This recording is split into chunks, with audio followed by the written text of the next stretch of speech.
Good morning guys, my name is Miss McGrath and I'm one of the home economics teachers at KTCS, so welcome to our Wellbeing Day and happy Friday. So today I'm going to show you how to make a raspberry tray bake. So if you just follow me around here, I'm just going to show you the ingredients that I've weighed out already. So the magic number today is 200.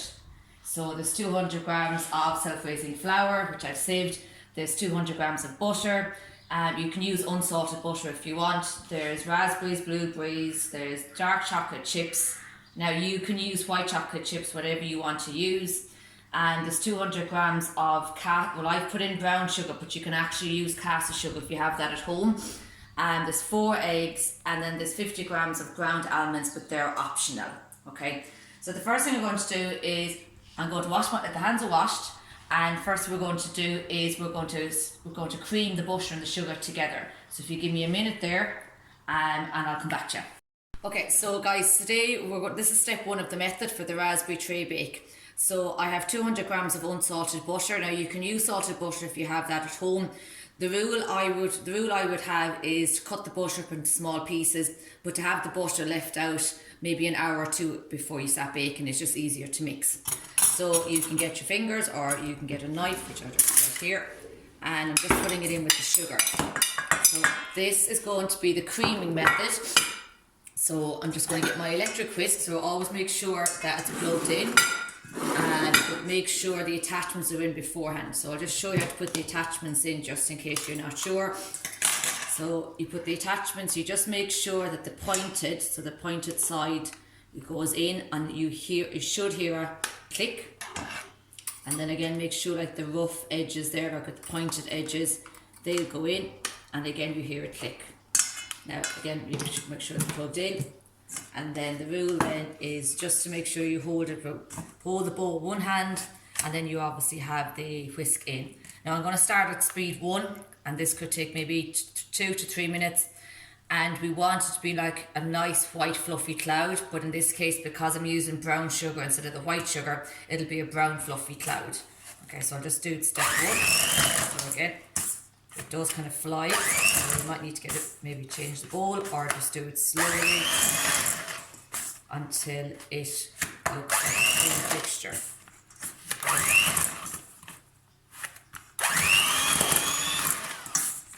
It could take a few minutes. So what I'll do, guys, I'll do this and I'll return back to you in 2 minutes. So I've changed the bowl because clearly it was flying everywhere. So we're just going to cream the butter and the sugar together. So this should take around 2 minutes. And again, you want it to be like a nice fluffy cloud.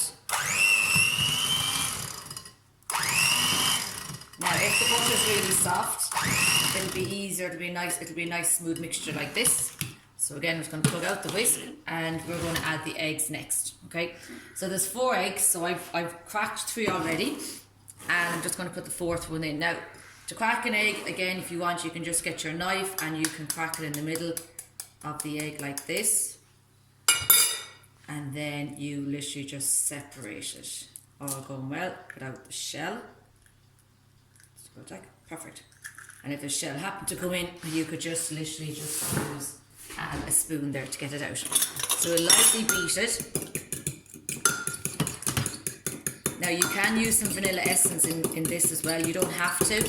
I'm making the raspberry tray bake without vanilla essence, but if you happen to have some, you could use a teaspoon or 2 teaspoons of vanilla essence. So you just lightly beat the eggs with a fork. Put that over there. And one thing I would say, now this mixture should be fine, but sometimes if you add all the egg and you put all the egg, sometimes it might curdle. So the rule is if you put in a little bit of egg, just a little bit there, and a small bit of the sieved flour, which I'm just going to finish sieving here. Okay, so it's important that we do sieve our flour. So I'm just going to add in a little bit of flour to the egg, and that will stop the mixture from curdling, which would means it goes lumpy. We don't want the egg to split. So we'll just put in a little bit first, and then we'll add the rest of it in as we go along.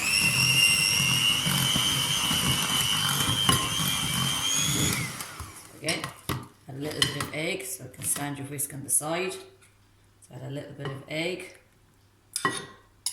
and then a small bit of your flour. And that would be enough then, because the rest of the flour we will add in separately.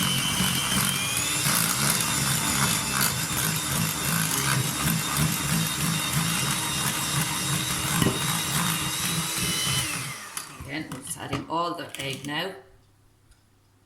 And we'll add the flour separately. So we don't add all the flour in now. So basically what we have there, we have the butter and the sugar that we've creamed. I add a small bit of the egg and a little bit of the flour because I didn't want the mixture to split, which is called curdling. And then we add the rest of the egg in and we just beat.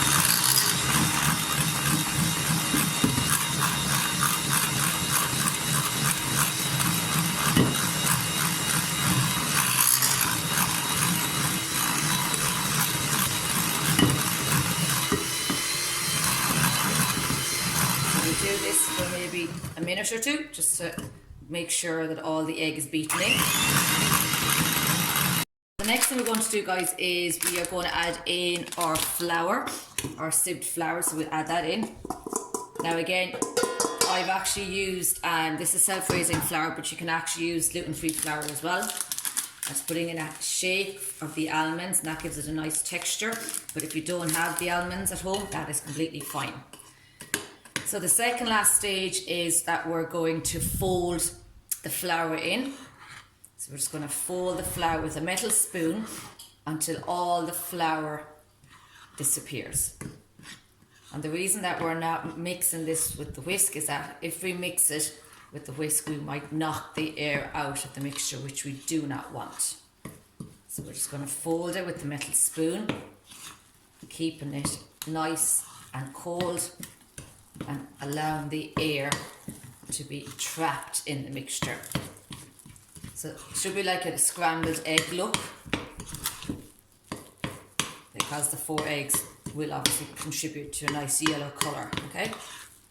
Now, the last stage is where we add in our fruit. So wash the fruit. So I'm using blueberries and raspberries. If you want, you can just use the raspberries yourselves. That's completely fine. Put them over there.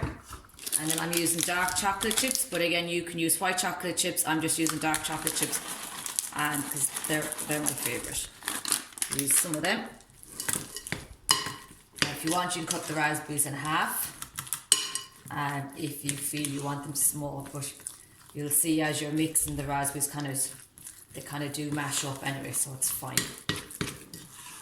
And if you want to add more chocolate chips, you can.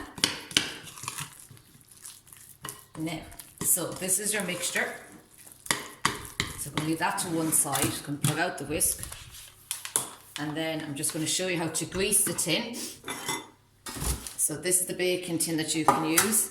So if you have any leftover margarine, all you're doing is you're literally putting some of the butter on the base of the tin. And again, leave that over there. And then I've cut out some greaseproof paper earlier, and we're just going to line it flat onto the tray, and then we're just going to get our wooden spoon or metal spoon, and we are just going to pour the contents of this in. It's quite a heavy bowl, so it's quite a heavy mixture now, so just scrape. So again, put all the mixture in, and then we'll get a spatula or a knife and we'll obviously spread it out evenly, so it's a nice even mixture. So these are very, very nice, and I've made them before. They're very easy to make, as you can see. They don't take too long to actually physically make them, and they're nice to have with a cup of tea. So either get your knife, and we're just going to spread it. Now, I did forget to mention, but the oven is preheated to 180, which would be gas 5. And it's always important that you preheat the oven, because if you don't preheat the oven, well, it's not going to cook as evenly as we would like. So, just trying to spread this as evenly as I can. And again, if you wanted to use white chocolate chips, you could. If you wanted to leave out the blueberries, you could and just do the raspberries, but they just happen to be the fruits that I like.